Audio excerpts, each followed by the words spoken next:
Баршаңызға сәлем, мен атым Жанелялы, мен жасым 13-те.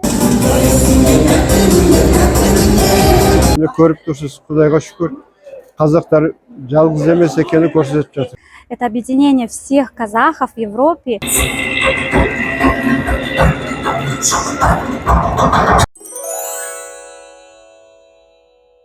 Бүгінгі іс-шараның соңғы күнін өткізу үшін осы зал жалға алынды. Бейнені соңына дейін көрмес бұрын біздің арнауға жазылуды ұмытпаңыз. Менің ойымша сізге лайк қойып комментарий жазған қатты қиын болмайды. Ал біз үшін арнамызды ары қарай насихаттауға үлкен көмек болады. Саламатсыз, бүгін құрылтайдың 3-ші күні, бүгін гала концерт болады.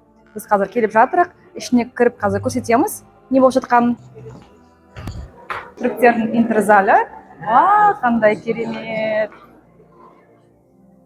Қанша адам жиналып жатыр. Қандай әдемі зал, өте жақсы безендірілген. Зал шамамен 1000 адамға арналған. Адамдар жиналып үстел басында орын алып жатыр. Мінеки біздің қайнапамыз достарымызбен. Биыл Германияда құрылтай үлкенірек болды. Тиісінше көп адамдар жиналды. Біз сияқты құрылтайда бірінші рет болып жатқандар да көп. Міне бүгін 2000 жылдардан бастап келе жатқан дәстүрлі құрылтайымыздың жалғасы Көлінде өтіп жатыр.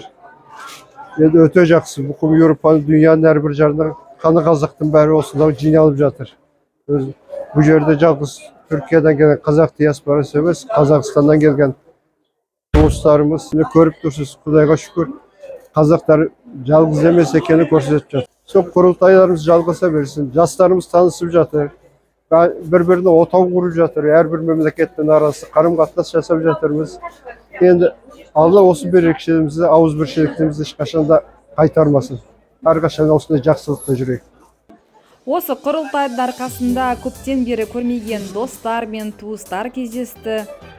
Әрине де жаңа таныстар, жаңа байланыстар да шетелде болған кезде өте қажет. Қазақ еліне, жеріне сүйіспеншілік әрқашан жүректе. Баршаңызға сәлем, мен атым Жанелялы, мен жасым 13-те. Мен Астана қаласынанмын, бірақ қазір мен Испанияда тұрамын. Тұрғаныма 1 жыл болды. Осындай үлкен құрылтайға шақырғаныңыз көп рахмет. Осындай ұйымдастырушыларға көп рахмет. Осындай үлкен сахнада айтуыма өте қуаныштымын. Бұл жиынның жылдағы бас қосудан ерекшелігі жергілікті қандастарымызбен бірге Европада білім қуып, кәсіп істеп жүрген отандастарымыздың да қатысуы болды. Қазақстанға келгенбіз.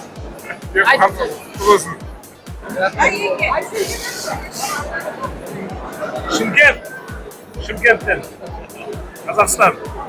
Сонымен қатар Қазақстаннан тарихи отандарына қоныс аударған бұрынғы отандастарымыз алманиялық немістер де құрылтай жұмысынан шет қалмады. Залға кірер алдында билеттер сатылды. Адам басына билет құны 10 евро болды. Қазақстаннан келген ресми арналарда құрылтайдың оқиғаларын қамтыды. Мысалы, Хабар телеарнасы осы жерде сұхбат алып жатыр жастардан. Мәселелер шыға береді. Өзі құрылтайдың өзінде бұрын қазақ атамыз айтатын ғой, барлығы жиналып, ана сөйлеп, анау сөйлейді, мынау сөйлейді, содан кейін 1-2 би ағамыз шығады деген болды. Концерт басталар алдында шағын жиналыс өткізілді.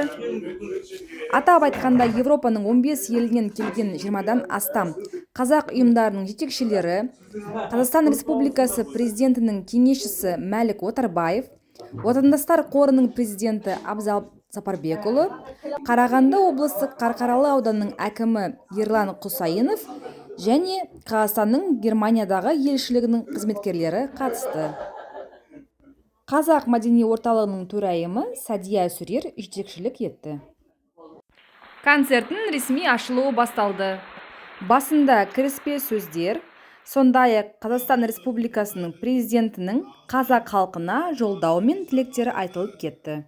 Қазақстан Республикасы президенті Қасым-Жомарт Тоқаев жақында өз жарлығымен Абдурахман Четинді 2-ші дәрежелі достық орденімен наградталды. Абдрахман Четин өзінің өмір жолымдағы соңғы көш кітабінде 1950 жылдары өзі көрген оқиғалары туралы жазды. Азиядан Европаға шыққан көш кезіндегі жол азабы мен басқа да қиындықтар бүкпесіз берілгенін баяндап берді. Selamünaleyküm. Benim adım Abdurrahman. Ben Münih'ten gelen, Münih'in kokan bastıkım. Kazı Kurultay'ın köyündeki toyuna geldik. Öte жақсы öttü. Kazakistan'a köp selam. Біздің ұлымыз Аблай 1 жасқа толды. Соған орай құрылтайда тұсауын кесейік деген шешімге келдік. Барлықтарымыз тұсау кесер болып жатқанда бір мәмері. Осы оқиғаның толық бейнесін болашақта бөлек көрсетеміз.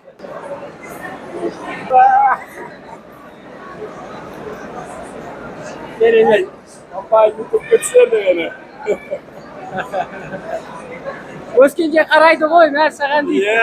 Үлкен қазақты Еуропа қазақтар мәдени орталығы 2023-те болып жатқан мен тұсауым кесілді дейді. Үлкен азамат болғанда. Папаң сияқты үлкен азамат болып мінекей ютубке түсіріп қазақтың әр жерін жайып жатыр. Рахмет. Меня зовут Аида Турганбаева. Я из города Усть-Каменогорска, родом, но уже как 7 лет живу за границей. Учусь. Сначала я училась в России, потом стала учиться в Италии оперному пению. И на данный момент я живу в Испании, работаю педагогом вокала по оперному пению. Я очень благодарна за то, что вообще существует такое мероприятие, как Курултай. Это объединение всех казахов в Европе. Спасибо, что не забывают о нас, потому что нам это очень приятно, нам очень это необходимо. И для нас это очень ценно. И я впервые здесь сегодня участвую. Надеюсь, что в дальнейшем я буду участвовать, также принимать участие в этих мероприятиях.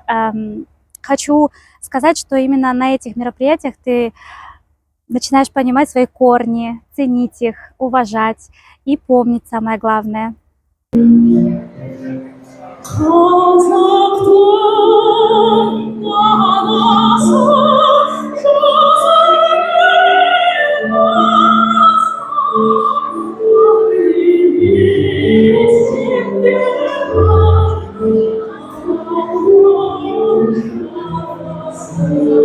Келесі бірінші орын иегері Алматы командасы. Құттықтаймыз.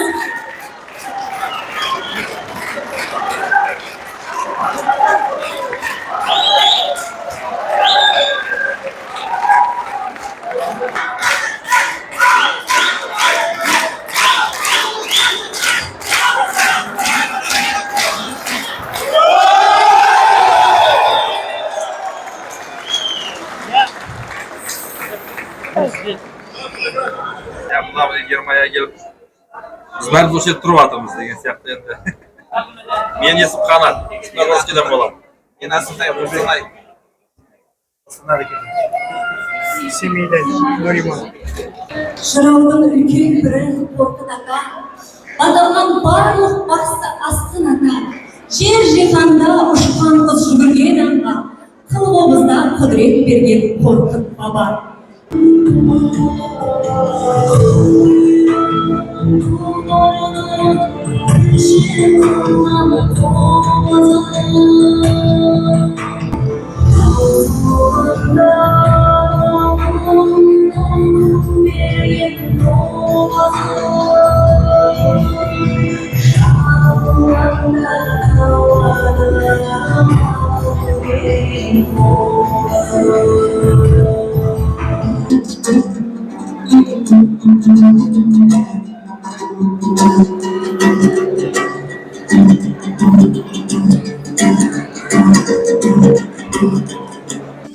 Концертте қазақ ұлттық киімі стиліндегі сән көрсетілді, белгілі және жас дизайнерлердің жұмыстары ұсынылды. Selam. Ben Amsterdam kalasında ömür sürgen İsmail Kalkan. Bu жаққа Kurultay'a geldik. Öte kuvvanıştamız. Köp selam. Olacaktın Atatürk'e köp selam. Еуропа қазақтары келесі кездесуді Австрияда, ал 2025 жылғы шараны Венгрияда өткізуді жоспарлап отыр.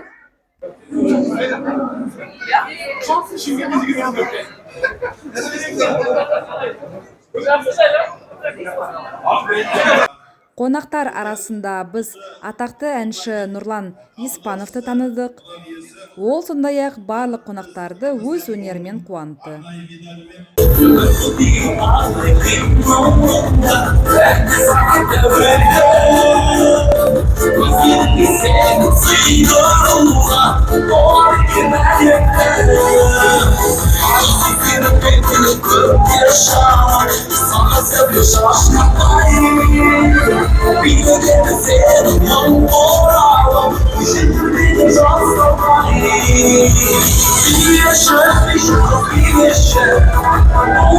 Біз енді Тұран этно-фольклорлық ансамблі арнайы осы Германияға бірнеше себеппен келіп отырмыз. Оның біріншісі Франкфуртта өткен Германияда Қазақстан мәдениет күндері өтті. Соның қарсаңында өзіміздің екі бірдей үлкен жеке концертімізді бердік.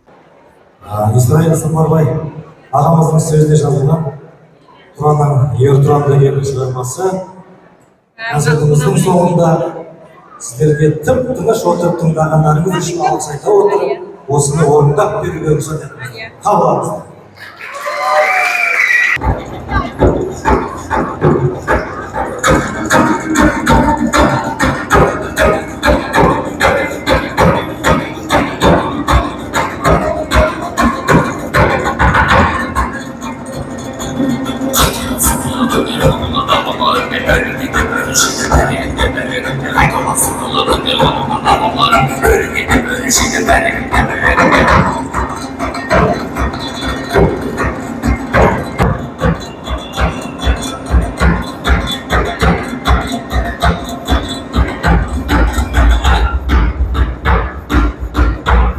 Бүгін міне Кёльн қаласында арнайы осы қазақтардың басы қосылған үлкен құрылтайда арнайы осы сонау бәленбай мың километрден келіп қандастарымызды көріп өзіміздің өнерімізді арнайы сыйласақ па деген ниетпенен келісім беріп келіп отырмыз. Өте қуаныштымыз.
Мінеки танымал қазақ әншінің Қайрат Нұртастың ата-анасы Нұртас пен Гүлзира Айдарбековтар қонақтарды өз өнерімен қуантып жатыр. Осындай құрылтайдан шыққан видео баян сізге ұнады деген үміттеміз. Пікірлеріңізді күтеміз.